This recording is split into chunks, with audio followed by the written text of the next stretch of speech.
રાધે રાધે, જય શ્રી કૃષ્ણ। ઘણા બધા લોકોના એવા પ્રશ્નો છે કે આપણે લડ્ડુ ગોપાલની સેવા સવારમાં કેવી રીતે કરવી।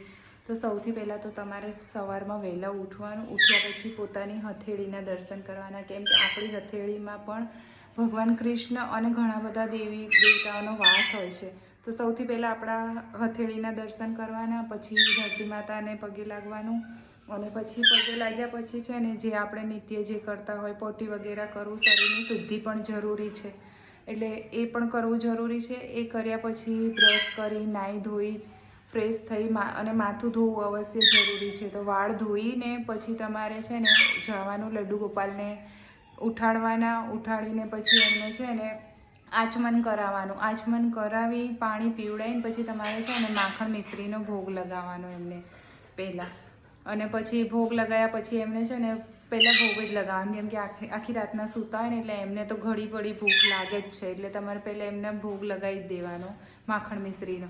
માખણ મિશ્રીનો ભોગ પછી છે ને તમારે એમને નવડાવવાના, આપણે છે રેડી કરવાના। હું તો છે ને જન્માષ્ટમીના દિવસે સવારે તમારે એમને કાચા દૂધથી જ નવડાવી દેવાના। ગાયનું દૂધ હોય છે ને, ગાયના દૂધમાં એક ચાંદીનો સિક્કો મૂકી અને એ દૂધથી જ પછી એમને નવડાવવાના। નવડાવ્યા પછી એમને છે ને ગોપીચંદનની સેવા આપવાની, આખા શરીરે ગોપીચંદન લગાવી દેવાનું। ગોપીચંદન એટલું સરસ હોય છે ને કે તમે એનાથી ગમે તેવા લડ્ડુ ગોપાલ આપણે બ્લેક પડી જતા હોય છે, તો એનાથી તમે ગોપીચંદનથી નવડાવશો ને તો એમને સ્કિન એકદમ ચમકવા લાગે છે, સરસ થઈ જશે। એટલે તમે ગોપીચંદનનો લેપ કરી થોડીક વાર રાખી અને પછી તમે એમને ચોખ્ખા પાણીથી નવડાવી દેવાના, સારા એવા જલથી નવડાવી દેવાના। નવડાવીને પછી બને ને શક્ય હોય ને તમારે તો એમને નવા કપડાં પહેરાવવા, પણ પીળા કપડાં પહેરવા ખૂબ શુભ માનવામાં આવે છે। તો તમે છે ને એ દિવસે એમને પીળા કલરના કપડાં પહેરાવી શકો છો।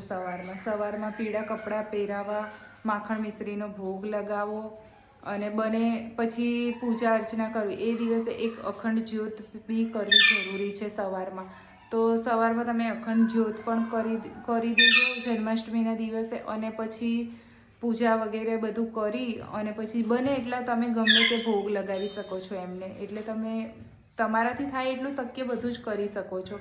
પણ હું આવી રીતે કરું છું એટલે મેં તમારી સાથે આ વસ્તુ શેર કરી છે। અને મારો વિડીયો સારો લાગ્યો હોય ને તો તમને જય શ્રી કૃષ્ણ, રાધે રાધે।